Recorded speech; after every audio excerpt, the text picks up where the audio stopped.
security and awesome. IT, and for Polish and Ukrainian women. Great. So, yes. Fantastic. All right, Devin, we love this. If you want to check this out, be sure to go to datacenters.microsoft.com. Check out the full series, see Tanya's story. We love it. Now back over to you, Caruana. Thank you. Thank you, Christina. Joining me now is Group Product Manager Anthony Cangliosi. And Anthony, you're here to talk about Microsoft DevBox and Azure. Anthony has dark hair and is wearing a blue sweatshirt. So what is exciting and what's happening in this area right now? We have a lot of things that we're really excited about today. Two in particular. One is that DevBox and deployment environments are two of many of the services today that are really bringing joy back into the developer experience by really taking a lot of mundane work out of your day-to-day life. I love that. We had this conversation as we were having developer joy. Like, it's a concept I think that people underestimate the power of. But for me, joy in my work leads to creativity, don't you think? Absolutely. And how do you get creative? You need to spend time immersing yourself in the tools. I love the hashtag, I just want to code, and get everything else out of the way.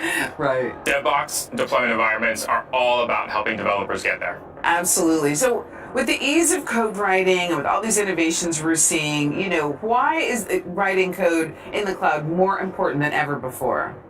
Well, it solves a whole set of problems that I don't think we really spent a lot of time thinking about, where today we spend a ton of time setting up our workstations, getting them just right. We treat them like pets. We have to protect them because, God forbid, anything goes wrong, we've lost our flow, right? And so when you turn that and you treat that to like more of a commodity, like we do our servers, now you create a DevBox, you get working, you drop that one, you create the next one, you go again. You move from task to task, and you have so much more flexibility.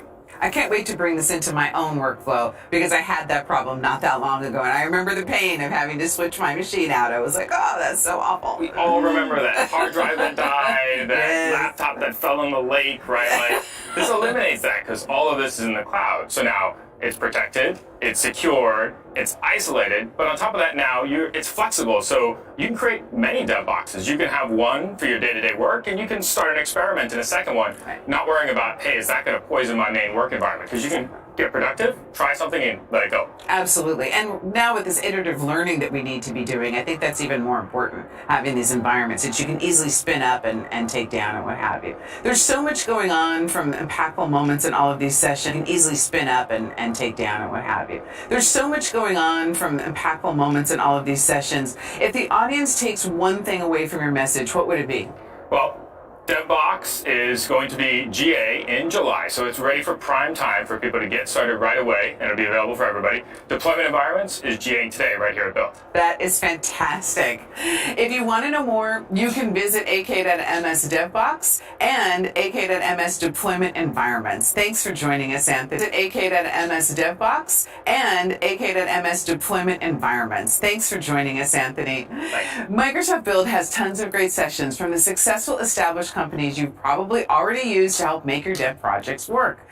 But Microsoft Build is also for the up-and-coming startups, and we've got some really exciting new companies highlighted in our featured partner directory. Check out some of the AI solutions already in the Microsoft Commercial Marketplace, from Orsys, Run AI, some of the AI solutions already in the Microsoft Commercial Marketplace, from Orsys, Run AI, and StatSig. All you have to do is head to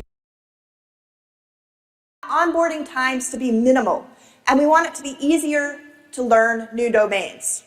Generating boilerplate code and adopting best practices should be less taxing and time-consuming, and we want to help you quickly understand your context so that you can diagnose issues right away. This is really what allows you to focus on what matters most: building great software that makes a difference for your organization and your end customers.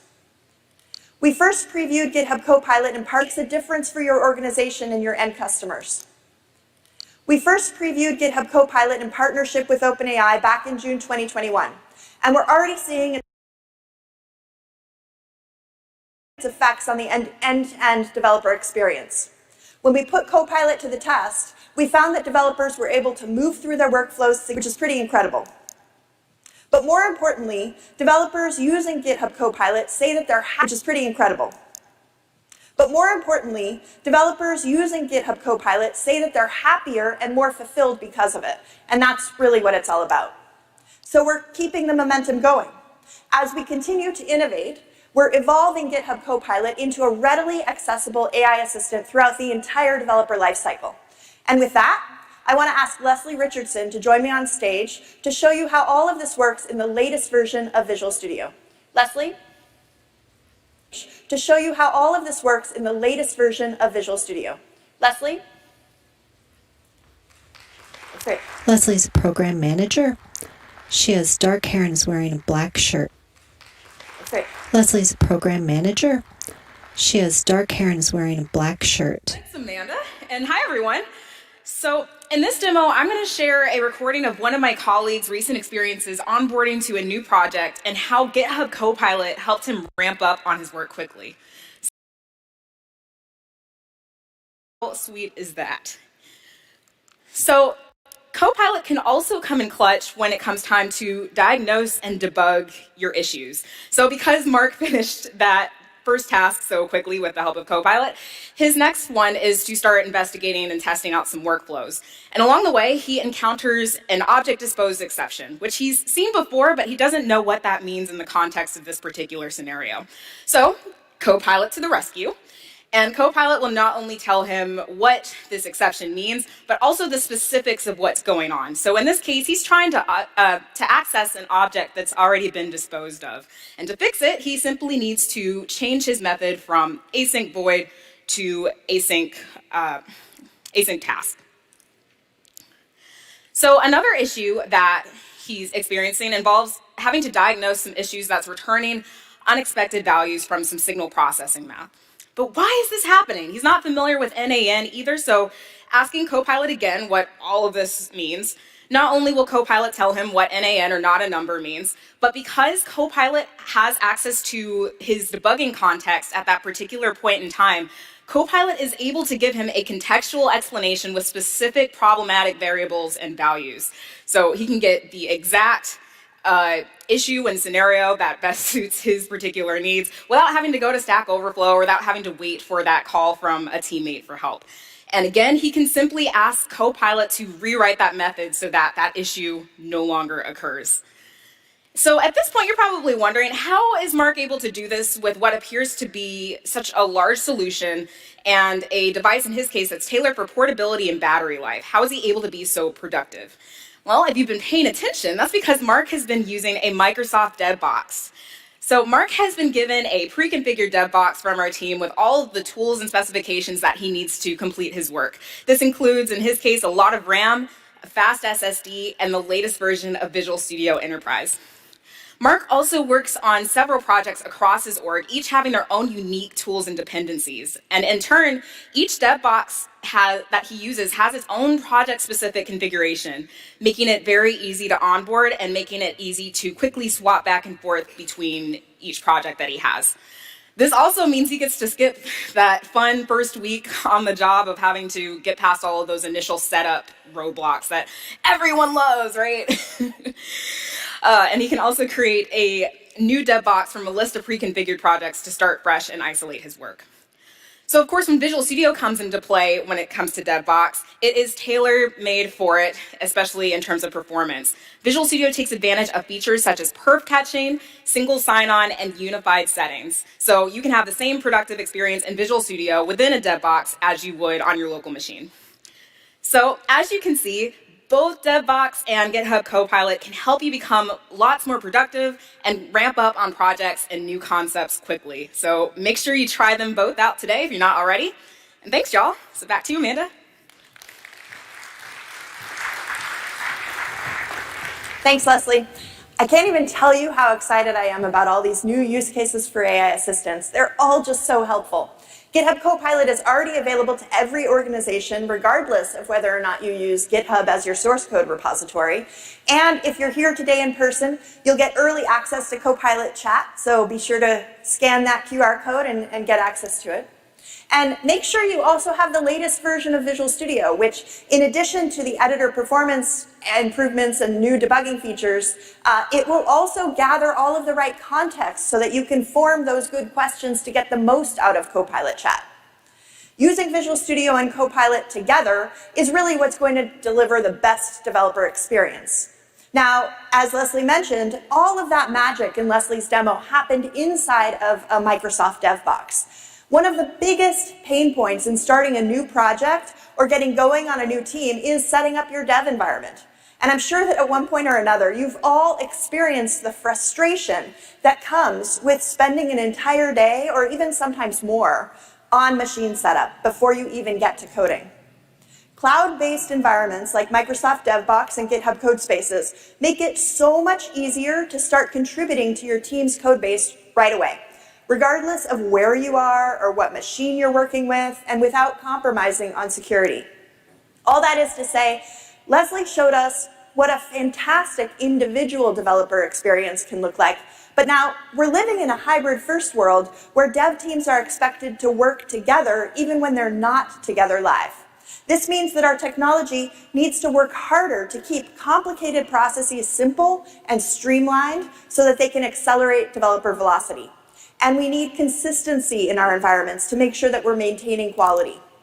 So I want to spend some time talking about how we can set up the kind of super productive developer experience that Leslie showed us with a sound infrastructure that teams can easily scale and replicate.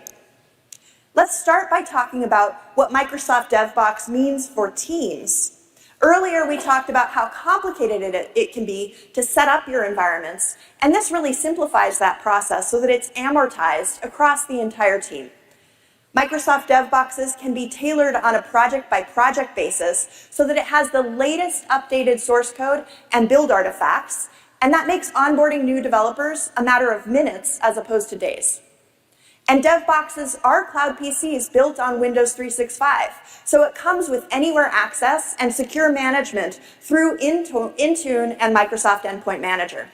It's self-service for developers, so they can request additional machines for elastic environments while ensuring that the environments remain isolated and secure. And it's also cost-optimized for developer scenarios with hibernation and timed and triggered shutdown functionality that allows you to pay for only what you use. But you all know that there's a lot more to building an application than just setting up the necessary SDKs and tools in a dev box. Building modern cloud-native apps requires a developer to create everything that the app depends on, which can be super complicated. What we're showing here is pretty typical for an application. If I was a new developer joining the team and I had to set up this environment on my own, it would be pretty easy for me to make a mistake or to open up a security hole. The enterprise I work for probably doesn't want me to have this much control over all of the resources, and it's also not exactly how I want to be spending my time. So how do we increase the productivity and the quality for hybrid development teams at scale? We build on the best practices of GitOps with Azure deployment environments. Azure deployment environments make it easy to implement GitOps by tightly integrating Git-based version control, pull request workflows, and automated deployments. And this really helps maintain a reliable, consistent, and auditable deployment process, and it improves collaboration, and it promotes best practices within development teams. And here's what it looks like in action. Starting with the dev infrastructure, platform engineers curate environment templates and map projects to Azure subscriptions, identities, and permissions based on their environment type. From there, dev teams then assign their developers the templates they need to work on projects. Developers can then deploy those environments on demand through a dev portal or the CLI, or they can deploy them automatically through their CI/CD pipeline. Regardless of how the environment is deployed, the resources are automatically routed to the relevant Azure subscription, whether that's a test, development, or production subscription. Now I'm going to have Shane Boyer join me on stage to show you a little bit of what I'm talking about. Shane? All right. All right, good morning. All right, so in our first demo, we showcased the power of dev boxes, and developers can quickly start using those pre-configured machines in the cloud equipped with essential tools like Visual Studio.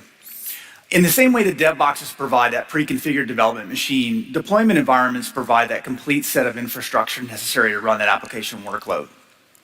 And just like dev boxes, deployment environments can be self-served through the developer portal, and they can even be created via the command line you use for your pipelines. Using deployment environment, devs don't have to learn all the ins and outs of Azure and potentially creating the wrong resources or over-provisioning infrastructure or even misconfiguring a service, inadvertently creating a security exposure. So here I am in what Mark started with in these dev boxes, and I'm going to go over to the podcast app.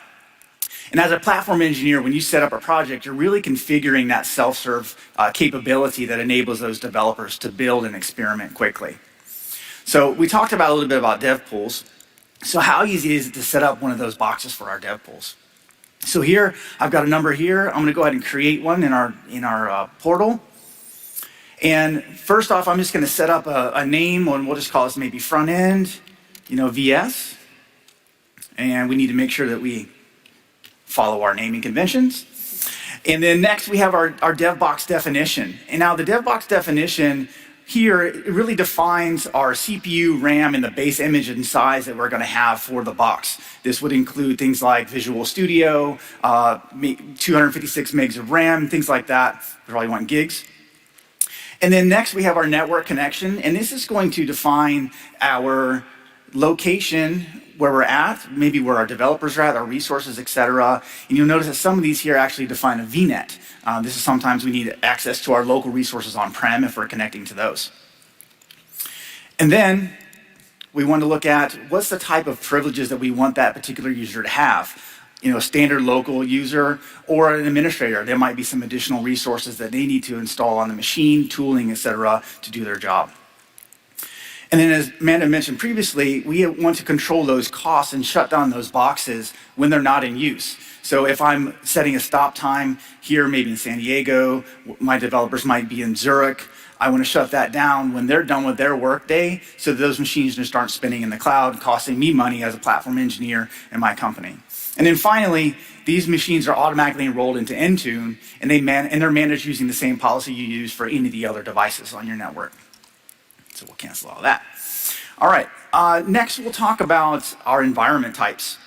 And you'll notice I've got a dev, test, and prod environment, and those are assigned to the subscriptions in my particular company here. And up until now, we've talked a lot about giving developers a way to self-serve those development machines.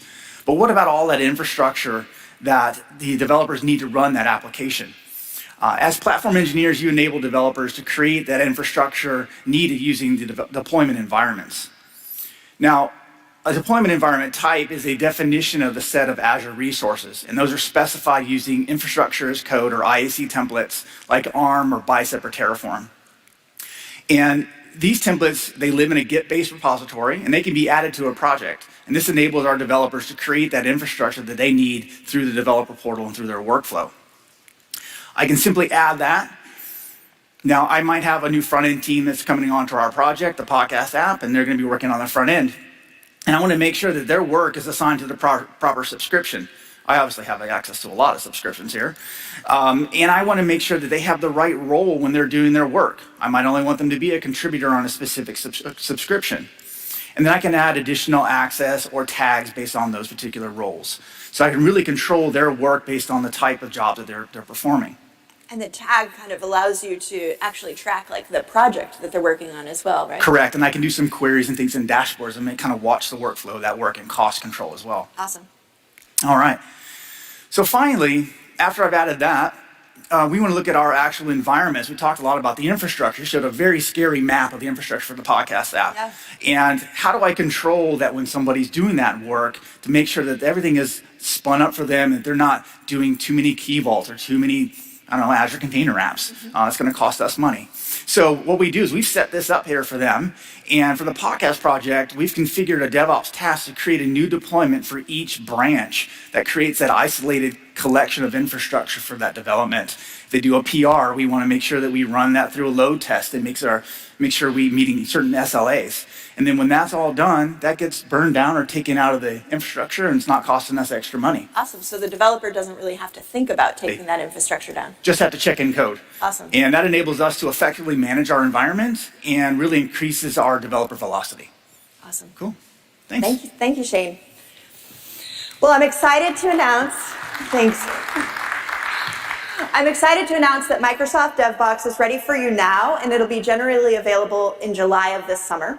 And we've already got over 10,000 of our internal engineers at Microsoft using Microsoft DevBox in our team today. And they're loving it because they're able to switch between projects seamlessly and do their jobs efficiently without the operational toil that usually comes with maintaining a machine. And as Shane mentioned, Azure deployment environments deliver consistency and security and great self-service developer experience, and they're generally available now. And best of all, there's no cost to use Azure deployment environments. You just pay for the underlying Azure resources that you use. So go check it out. Now, before we move on, I do want to take a minute to just show you a quick example from General Motors that shows how all this technology is helping their teams take things to the next level. GM's purpose is to pioneer innovation that moves and connects people to what matters. We're adding so many different new products and services. The need to be able to get people up to develop quickly is becoming more and more important every day. We have to make sure they have the right tools, the process, the security. The Microsoft Developer Cloud to us is that all-in-one solution. Copilot is something we just rolled out. We have 400 plus GM developers using it.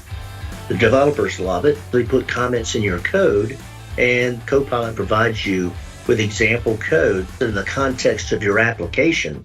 So it really understands your application and what you've been writing. It lets us speed up a lot of that boilerplate process. Get you 98% of the way there. That's been a big productivity boost for them. What DevBox allows you to do that we couldn't do before is really get the developer ready to develop within a day. So all the tools, all the capabilities connected to all the endpoints they need to do their job. Each DevBox can be configured with a different set of tools. So if you are working on multiple assignments, we have been assigned with multiple DevBoxes. Azure deployment environment is part of the DevBox portal. We are using the infrastructure as code within the deployment environment. Say, I want an environment to test out once I'm ready. I can do it with Azure deployment environment. I can spin up that environment. Team can come in and test their code, make sure it's all ready before I move to production.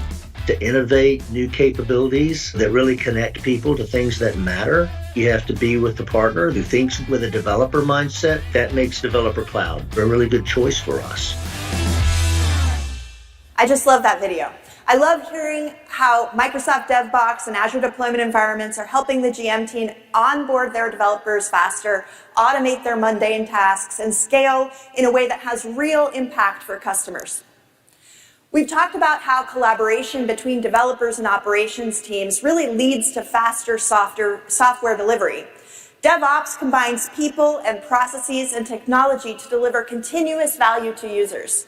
DevSecOps is the evolution of DevOps, where companies adopt security-first mindset by putting security into every phase of the development lifecycle, from design to delivery.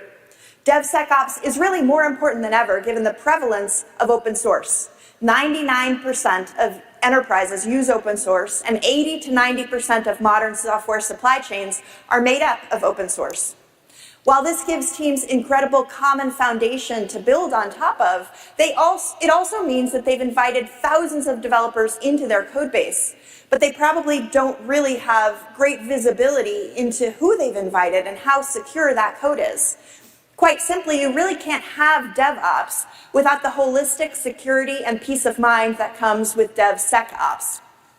And we're applying that paradigm even further across security and resilience and the overall quality of your customers' experiences. So Shane is going to join me one more time to show you all how we can extend this practice so that we can catch issues earlier in the development lifecycle. Shane? Hi, I'm back. All right. All right. Okay, so what we did in the first one, we kind of talked about a little bit of how we set up all of these boxes to make the developer productive. Yeah. And now, as a developer, I want to make sure that all of that stuff is set up and has security and my productivity and all of the quality things are set up for us. Right. So you were wearing like a different shirt a minute ago. I was a right? platform engineer, now I'm a developer. Okay. So. Okay. Changing roles on the team. Okay, so for the podcast app, what we've done is we've actually partnered with a third-party service to customize the category text and description based on a specific user. So by tailoring that content, we're kind of hoping that we can get some more subscribers to our service. That makes sense. Okay, so I've got our Visual Studio here, and I'm actually going to look for our little HTTP code that I'm looking for. Here we go. All right, so category client here, and what I've got is this actually will invoke our category client, that third-party service. Pretty simple HTTP client. I'm going to go over to my categories API and uncomment that code that I was testing earlier. Make sure I use the right keyboard. Got a lot of things going on back here. All right. Now that I've got that code in there, I'm just going to go over to our Git changes, and I'm just going to say add my category service. And I'm going to check in that code, and because my platform engineering team set up that CI system for us, it'll scaffold out all of that production system stuff that I need. It replicates there and run our stuff for us. So I'm going to go ahead and commit my changes and push, and that should do that stuff for us, which is really great. So we'll just wait for that to happen. Shane, I got you on here in front of thousands of people to do a demo, and there's like a failure. I'm sorry. Yeah, come to build, do a demo. It'll be awesome. Let me go to my source control. This is not embarrassing. All right. It looks like the push was rejected because... Look at that. It says checking for credentials and other secrets. Push was rejected because it contains one or more secrets. I didn't see a secret in there. I didn't either. All right, so it says program CS line 25. All right, so let's go back over there. Let's look at line 25. That's wrong scroll wheel. Look at that. So 25. But it's commented. It's commented out. So we actually have GitHub, the Azure Security DevOps set up, right? And what it does is it actually scans our code, kind of a pre-flight check, and says, you have a key here. And it's not going to let us check in. Nobody's ever checked in a key before, right? But I know when I've done it here, I get a ton of emails. I've got to roll back things. I got to figure out how to do all my Git history and thousands of command line things I got to do. So what I can do now is I'm just going to actually remove that from our code. We'll just delete that. How about that? I'll make sure I save the file. That should solve it, right? Fix it. Easy. Yeah, fixed. Sorry about that. No more Sorry about secret. delay. And I'll commit and push that. Cool. Now we should be good, right? Yep. Good to go. We're pushing. Sorry for the delay. Okay, so the Azure DevOps Advanced Security is even smart enough to look at our history.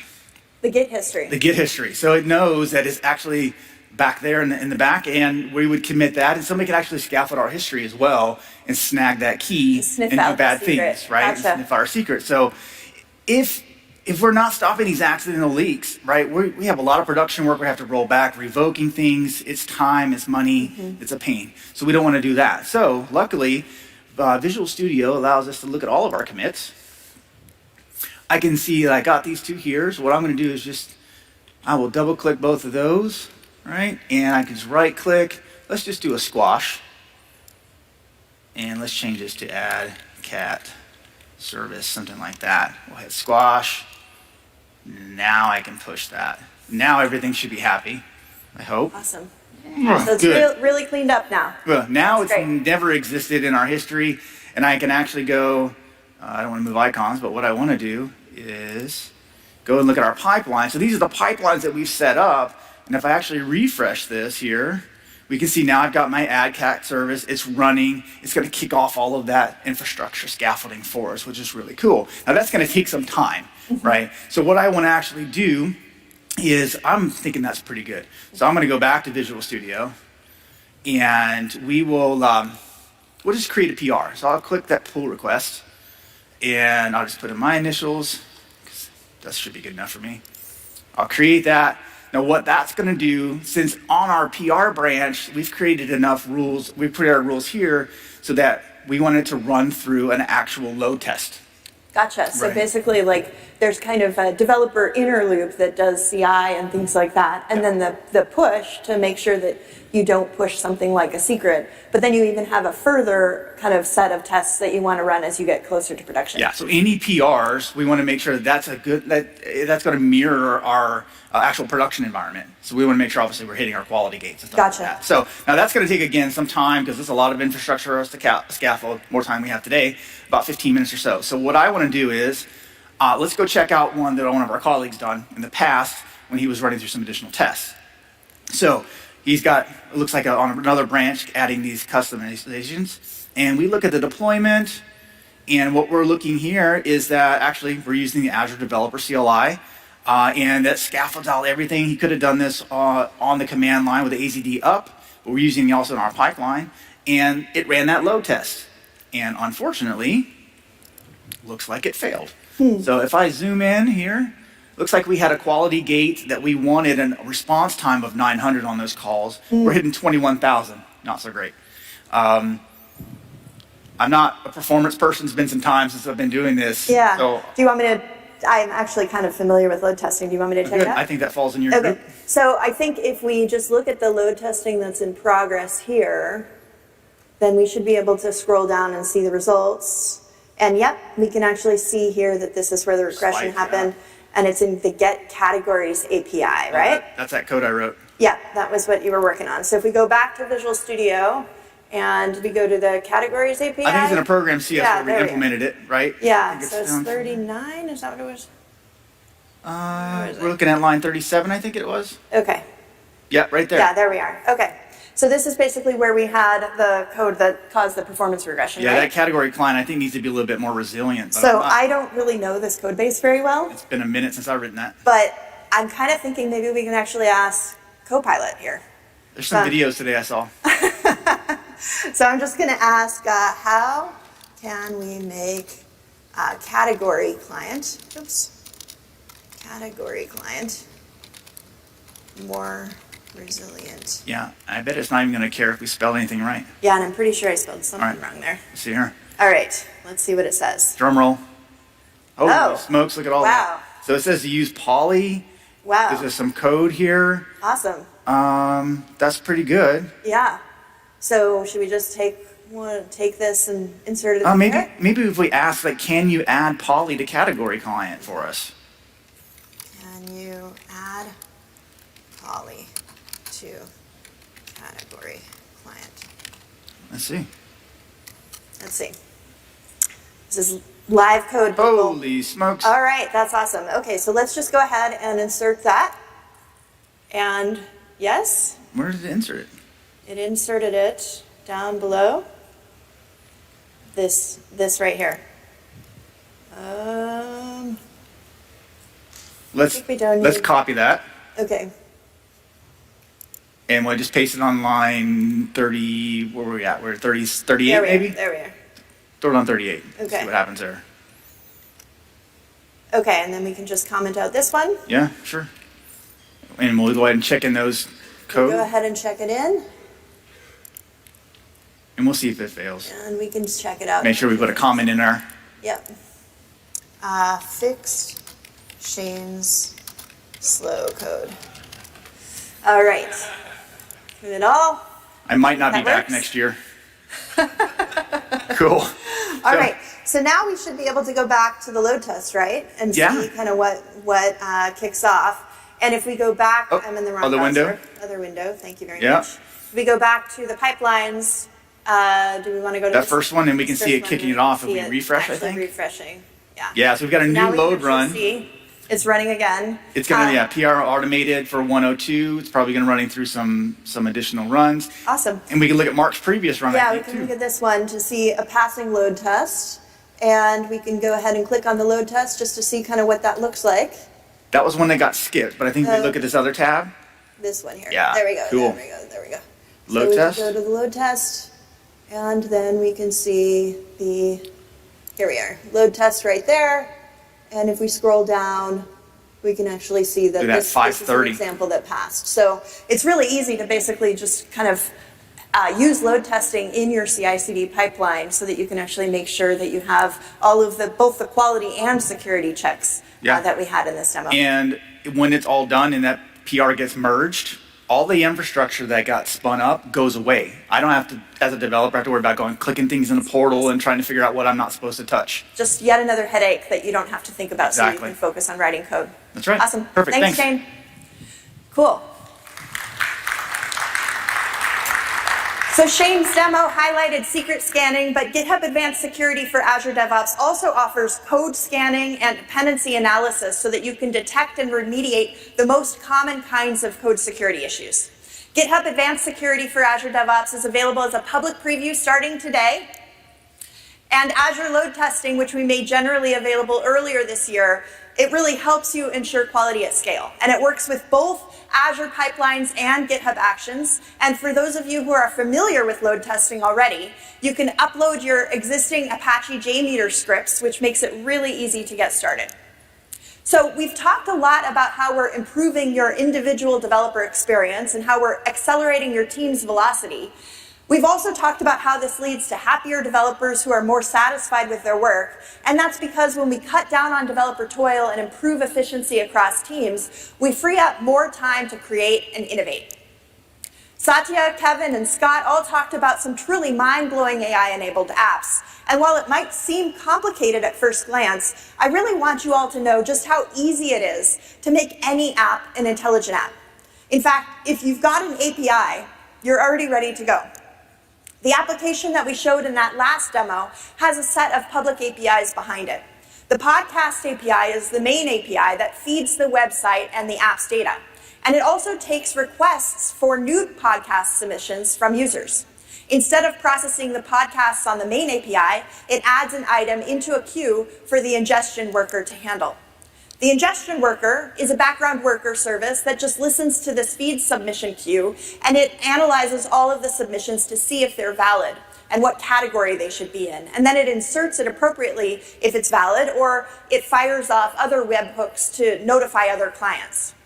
The podcast updater API is really the simplest of all of the services. It's the background worker service that updates the podcast's feed from the internet, and it updates the database with all of this information. So let's take one of those APIs and build an intelligent app. I'm going to hand it over to Isidore Nikolic, who's going to show you just how easy it is to integrate this into your intelligent ecosystem. Thank you, Amanda. Hey, it's welcome. Great to be here. Thank you, thank you. So what we have here is the Open API docs page of our podcast API that you just talked about. And we have multiple endpoints listed here, and one of the endpoints is the shows endpoint. And we can go ahead, we can just try it out. And it gives us the list of our tech podcasts. Right. Exactly. And Amanda, how awesome would it be if we surface this data directly from ChatGPT? That would be amazing. It would be pretty awesome, right? So let's go ahead, let's do that. For that, we need the ChatGPT plugin. And luckily, ChatGPT plugins are nothing more than web APIs. It sounds kind of intimidating, but when you say it's just a web API, that sounds a lot simpler. Yeah, it's just a web API, and that's exactly what I have here. I have here a TypeScript Express web API that is talking to our podcast app, which is running on Azure. But instead of us explaining it, let's go ahead, let's ask Copilot to explain this app to us. Cool. Thank you, Copilot. And one of the things which Copilot nicely noticed is that we're using the Open API specification. This is just a standard way to document our endpoints. So let's go ahead and let's take a look at that. Here we see our endpoints documented, and one of the endpoints is the shows endpoint. It just returns a list of shows. But let's go back to our index.ts. And you can see, Amanda, I was trying to use the nice async await pattern everywhere, but how silly of me, I missed one spot.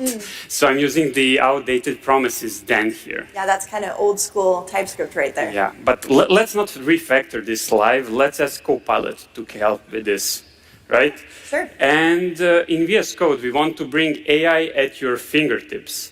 And that's why we're looking at experimenting with combining the VS Code Quick Open and GitHub Copilot. And this is how that experience looks like. Let's just go ahead and let's ask Copilot to rewrite this to use async await. Awesome. Awesome. Thank you, Copilot. So let's just go ahead. Let's just take this. This is picture perfect. And now all my methods are using the same async await everywhere. We didn't have to do anything, right? But let's go back to making this a ChatGPT plugin, actually. So the only thing which is missing is our AI plugin.json file. Let's go ahead, let's paste that in. And this file, this is just a manifest file for ChatGPT that ChatGPT will use to determine when and how to use our plugin. For example, it will use this description for a model to determine when to use our plugin. Let's go ahead and let's run this. Luckily, we're in a code space, so it just works. And we get a publicly accessible endpoint, which is exactly what we need in order to go to ChatGPT and register our plugin. So let's go to ChatGPT and let's register our plugin. So this plugin is not deployed yet anywhere. We're just using the endpoint that the code space is providing us. And let's go ahead and let's install it. ChatGPT will verify our manifest, and it's installed. Super easy. Super easy, right? Yeah. But, you know, we should be polite, so we should say, hi, ChatGPT. That's the first thing, how you start this. And just so we see that for queries like this, they will not be forwarded to our plugin. Right. Right? You want to see that kind of like ChatGPT is working on its own. Yeah, as usual. It's polite as usual. So let's actually ask something which is related to our tech podcasts. Let's ask ChatGPT to list the names of our tech podcasts in plain text. Let's see. It seems like we got an issue, but Well, it looked like it found your plugin there. yeah, it but found it says- our plugin. Let's try one more time. Did you write that error string, or it just kind of failed and it wrote that error string for you? So it seems like we're getting an issue here. Let's see what's going on. For some reason, let's try it one more time. So ChatGPT nicely classifies this plugin, but for some reason it seems like we're hitting an issue. Let's try it one more time, and then we have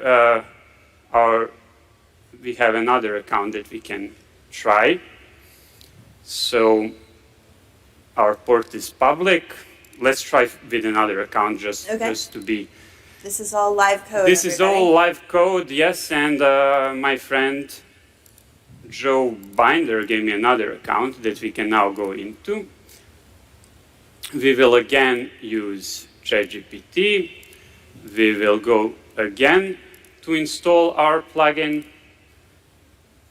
And now we cannot find the manifest file. Let's make sure that we start this code space one more time. Let's ask ChatGPT to search for our manifest. And it found our manifest. That's great. Let's go ahead, let's install our plugin. And let's try again to ask ChatGPT to list the names of my tech podcasts in plain text. ChatGPT will classify this query, and it will then use our plugin in order to answer this. Let's see if this will work now.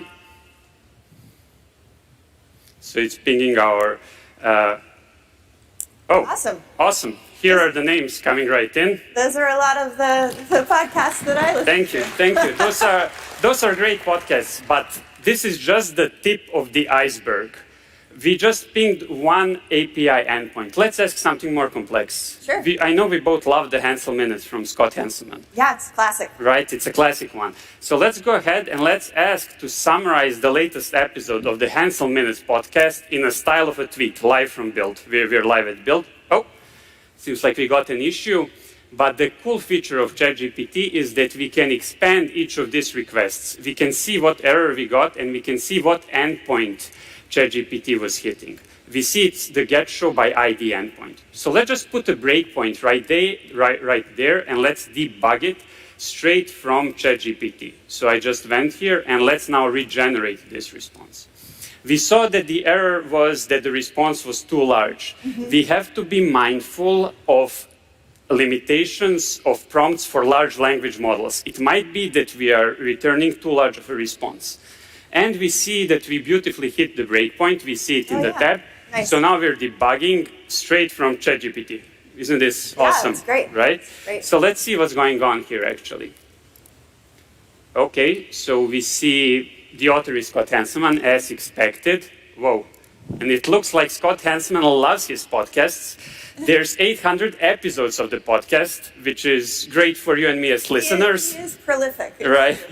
But it gives too large of a response. Yeah. So let's just return the latest 20 episodes if the request is coming from ChatGPT. But I never know if I should use array splice or slice when I'm working. It's just confusing. Let's ask Copilot to help here. So let's go ahead and let's ask Copilot if ChatGPT is making this request, send only the first 20 episodes. Awesome. Looks great, right? And the nice thing about this inline experience is that I'm still in control. I'm still the pilot. I can review this and I can edit this as I think is best. We still have the great debugging support of VS Code. So let's just debug this right here. So we can see that the user agent has ChatGPT, but is not equal to ChatGPT. So let's just change this live. So I get the great VS Code IntelliSense as I would expect here. And now this looks pretty good. Let's just go ahead. Let's accept this. That's great. Let's run our app one more time to make sure that the changes are applied. Great. And let's go back to ChatGPT. So now we expect that ChatGPT will do orchestration, which is the magic, which is combining multiple API endpoints in order to get the response. The first response will return 20 podcast episodes. ChatGPT will figure out what is the latest episode. From the latest episodes, it will ping our summarization endpoint and will then transform that in a style of a tweet, live from build. That's awesome. Here we are, right? That's great.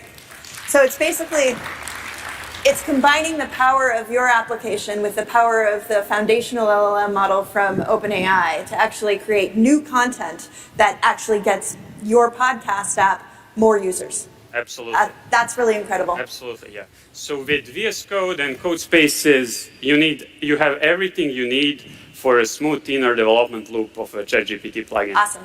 Thanks for joining us. Thank you very much, Amanda. All right. Thanks, Izzy. At the beginning of this session, I mentioned that it was my personal mission to really unleash dev creativity. So now you've seen just how easy it is to take an everyday app and turn it into an intelligent app. And so I really encourage all of you to think about your own public APIs and put your brain power behind turning them into something incredible. Check out the sample code at that aka.ms link so that you can get started on this yourself. Now, we've covered a lot of ground today. We talked about how GitHub Copilot chat in Visual Studio and VS Code can save you time and reduce toil, and how Microsoft DevBox is improving dev team velocity by making it easier to collaborate with consistency and quality in a hybrid-first world, and how Azure deployment environments and GitHub Advanced Security for Azure DevOps are empowering devs and dev infra teams alike. And of course, how truly easy it is to make any app an intelligent app. As developers, you're tasked with building the apps and the services and infrastructure that really moves our world forward. And we believe that these innovations will help you and your teams move forward too. Our vision has always been to empower you to set up a complete engineering system in seconds, contribute from any device, build from any platform, collaborate with anybody, and scale with confidence. And now we're living in a world where that vision is a reality. Thank you so much for being here today, and happy coding.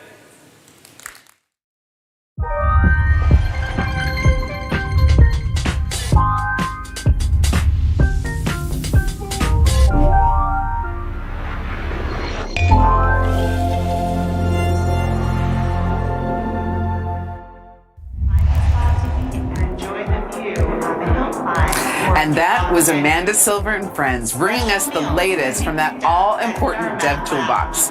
We'll catch up with her in just a few moments, but first, make sure to follow all the action over on Twitter using the hashtag MSBuild. That feed has been busy today, so keep the conversation going throughout the event and across the globe. We want to see your pictures. Microsoft Build has something for everyone, and our lineup does too.